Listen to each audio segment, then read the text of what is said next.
प्यारे बच्चों, हमारे प्राचार्य महोदय जो कि बहुत सारे विद्यालय में प्राचार्य के पद पर लंबे समय से कार्य करके आए हैं और हमें भी इस विद्यालय को, हमारे बच्चों को, हमारे सभी साथियों को दिशा निर्देश भी देंगे, आशीर्वाद भी देंगे। इसी श्रृंखला में आप हम सभी को आशीर्वाद देने के लिए अपने प्राचार्य महोदय से निवेदन करता हूं, वो आए और हम सभी को आशीर्वाद दें। आदरणीय प्राचार्य महोदय, जवाहर नवोदय विद्यालय धौलपुर।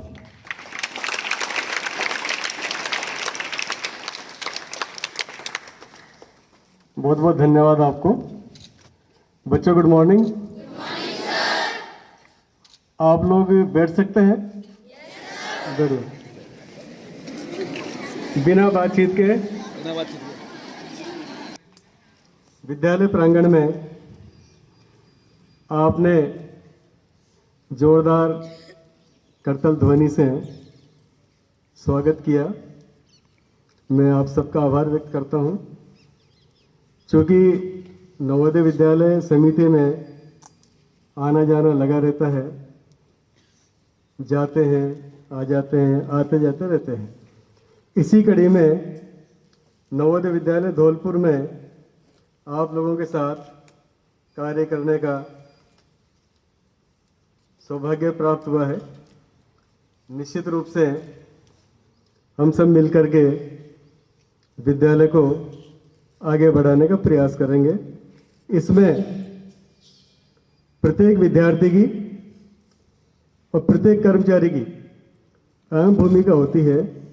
प्राचार्य के लीडर के रूप में लीडरशिप अपना एक गाइडेंस दे सकते हैं। करना आपको होता है, करना विद्यार्थी को होता है, अपने टीम मेंबर्स को होता है। तो सर्वप्रथम मैं अपना परिचय आप लोगों को देना चाहूँगा शॉर्ट में। मेरा नाम हरीश कुमार खंडवाल, जैसा कि इन्होंने बताया सर ने। नवोदय विद्यालय समिति में 1991 से मैं अपनी सेवाएं लगातार देता रहा हूँ और 2004 से प्रिंसिपल के पद पे कार्यरत हूँ। सर्वप्रथम जवाहर नवोदय विद्यालय जालौर में, जसवंतपुरा जालौर में कार्य करने का अवसर मिला। उसके पश्चात खुरड़ा भीलवाड़ा 1996 से 2004 तक, 2004 से 2008 तक झुंझुनू, काजड़ा झुंझुनू में, 2008 से 2012 आपके अपने क्लस्टर के विद्यालय सवाई माधोपुर में, 2012 से 2018 अटरू-12 में अपने क्लस्टर का स्कूल है उसमें, 2018 से 2023 तक वापस JNV सवाई माधोपुर में कार्य करने का अवसर मिला और अब आपके साथ कार्य करने का सौभाग्य नवोदय विद्यालय समिति ने प्रदान किया है। निश्चित रूप से हम लोग आगे बढ़ेंगे, इसको आगे बढ़ाएंगे, ऐसा मेरा प्रयास रहेगा। लेकिन अभी प्रार्थना में जब अटेंडेंस हो रही थी तो कई दिन रहा भी नहीं जाता और कहना भी जरूरी हो जाता है। अटेंडेंस में ये देखा गया कि 5 हाउस थे लगातार, Aravali senior, Nilgiri senior, Shivalik senior, Udaygiri senior और एक जूनियर हाउस। अटेंडेंस में बताया गया कि 4 सस्पेंड, 3 सस्पेंड, 1 सस्पेंड। तो ये सस्पेंड का मतलब कि भाई कहीं न कोई गलती हुई है, कहीं न कोई जैसा हो गया जो हमसे नहीं होना चाहिए था, नियमों की अवहेलना की है, उल्लंघन किया होगा, तो उसका परिणाम ये निकलता है। क्योंकि विद्यार्थी जीवन में सस्पेंड होने का मतलब अपना अध्ययन से नुकसान करना है। कहीं न कहीं व्यवधान जो आ गया 10 दिन का, 12 दिन का, 15 दिन का, वो विद्यार्थी का लॉस कर देता है। हमें निश्चित रूप से अपना जिस एम से, जिस उद्देश्य से आप लोग ये आए हैं, उसको हमेशा याद रखना है। सर्वप्रथम अपने माँ बाप की छवि अपने दिमाग में रखनी है। उससे क्या है, आपके हमेशा आपके पेरेंट्स आपको आगे बढ़ने की प्रेरणा देते हैं। क्योंकि कोई भी माँ बाप ये नहीं चाहता कि मेरा बेटा मेरे से पीछे रहे। आगे बढ़े और आगे बढ़े।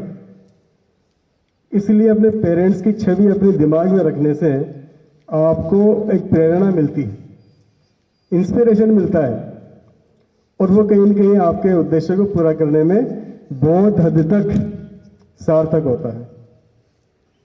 क्योंकि जिस अभिलाषा के साथ, जिस उम्मीद के साथ आपको यहाँ पर एडमिशन करवाया,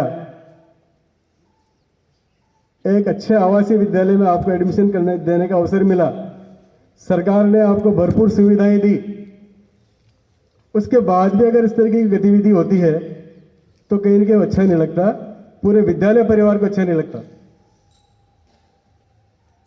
इसलिए उम्मीद है कि कोई भी ऐसा कार्य मत करिए आप जिसकी वजह से विद्यालय को मजबूरी में कोई ऐसा कदम उठाना पड़े, क्योंकि आपका उद्देश्य पढ़ना है। पढ़ने के साथ साथ आपकी जो अन्य गतिविधियां हैं, चाहे वो गेम्स एक्टिविटीज हो, चाहे कल्चरल एक्टिविटीज हो, चाहे लिटरेरी एक्टिविटीज हो, उसमें आपको हिस्सा लेना है। यही आवासीय विद्यालय का मूल मंत्र है। डे स्कूल में दर कोई पढ़ा के चला जाता है, 10 से आते हैं, 4 बजे चले जाते हैं, लेकिन 24 घंटे रहने का मतलब क्या हुआ? बदमाशी करना तो नहीं है, इनडिसिप्लिन करना नहीं है। सीधा सा पर्पज है कि यहाँ पे आप आए हैं तो आपका पर्सनालिटी डेवलपमेंट, आपके व्यक्तित्व का विकास होना जरूरी है। यही आवासीय विद्यालय है। और ऐसे में अगर कोई विद्यार्थी बिगड़ के जाता है, अपनी मनमर्जी करता है, तो उसका दुष्परिणाम भी भुगतना पड़ता है। इसलिए शॉर्ट में इतना ही कहना चाहूँगा कि आप अपने उद्देश्य को हमेशा याद रखो। अपने आगे बढ़ने के लिए अपने वर्तमान को देखते हुए अपने पेरेंट्स को ध्यान में रखो, और कहीं न कहीं एक सतत प्रयास के द्वारा, क्योंकि देखिए लाइफ में स्ट्रगल बहुत है, विद्यार्थी जीवन है। अभी आप एक 4 दीवारी में अध्ययन कर रहे हैं, जब आप बाहर जाएंगे सोसाइटी में, जो आपकी विभिन्न संस्थाओं के विद्यार्थी से पाला पड़ेगा, एक टफ कंपटीशन से गुजरना पड़ेगा, तब संघर्ष शुरू हो जाएगा। ये आपको हर चीज़ रेडीमेड मिल जाती है, लेकिन जब बाहर जाते हैं खुद अपना काम भी करना है, पढ़ना भी है, तैयारी भी करनी है, पेरेंट्स को कोऑपरेट भी करना है, तो ऐसी स्थिति में सक्सेस मिलना इतना आसान नहीं होता है। वो तभी है जबकि आप अपने आप को अपने रूटीन में ही, अपने रूटीन में आपको इस तरीके ढालना है कि कहीं भी कुछ भी हो जाए, आप जो सुबह सोच लें वो शाम तक पूरा करना है। विद्यार्थी जीवन में हमेशा ध्यान रखना, आप 3 बातें महत्वपूर्ण होती हैं। नंबर 1, किसी भी कार्य की प्लानिंग।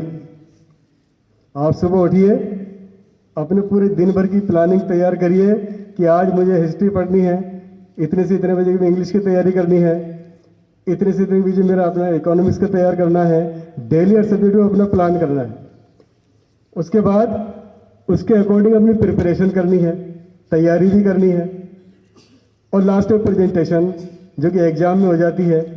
लास्ट में जाकर प्री बोर्ड होता है, टर्म एग्जाम हुआ, प्री बोर्ड एग्जाम होना है, मेन एग्जाम होना है, अपनी प्रस्तुति भी देनी है। तो वो तब होगा जब आप ईच एंड एवरी डे, एक मिनट का पूरा सदुपयोग करेंगे।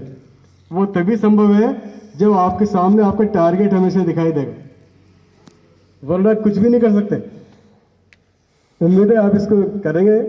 निश्चित रूप से होनहार बालक हैं, प्रतिभाशाली हैं, सेलेक्टेड हैं, JNVST का टेस्ट सेलेक्ट करके आए हैं आप। बुद्धि में कोई कमी नहीं है, इंटेलिजेंस खूब है, लेकिन इसको पॉजिटिव डायरेक्शन में लेने के लिए आपका एटीट्यूड पॉजिटिव होना बहुत जरूरी है। स्कूल को अपना समझ, मुझे अच्छी तरह ध्यान है, एक बार मैं VK त्यागी जी सर के टाइम पे इसी स्कूल में आया था पैनल इंस्पेक्शन में, काफ़ी पुरानी बात है। उस समय स्कूल बहुत साफ सुथरा था, आज भी उतना ही स्वच्छ है, लेकिन कहीं कहीं थोड़ा बहुत देखने को मिला था। वो समय ये स्कूल बिल्कुल पॉलीथीन फ्री था, कहीं भी रोड पे एक भी कागज देखने को नहीं मिलता था। आज भी है, लेकिन कहीं कहीं थोड़ा धीरे धीरे वो उसमें नेग्लिजेंसी हो गई, लापरवाही हो गई। स्वच्छ विद्यालय है, हम सबका विद्यालय है, इसको साफ सुथरा रखना, इसको स्वच्छ रखना हर विद्यार्थी की नैतिक जिम्मेदारी है। तभी स्कूल से अपना अपनत्व होता है। उम्मीद है कि इसको ध्यान रखेंगे। निश्चित रूप से हम सबका स्कूल है, हम सब इसको मिलकर संवारेंगे, आगे बढ़ाएंगे। आप सबके सहयोग की आवश्यकता है। इन्हीं शब्दों के साथ बहुत बहुत धन्यवाद।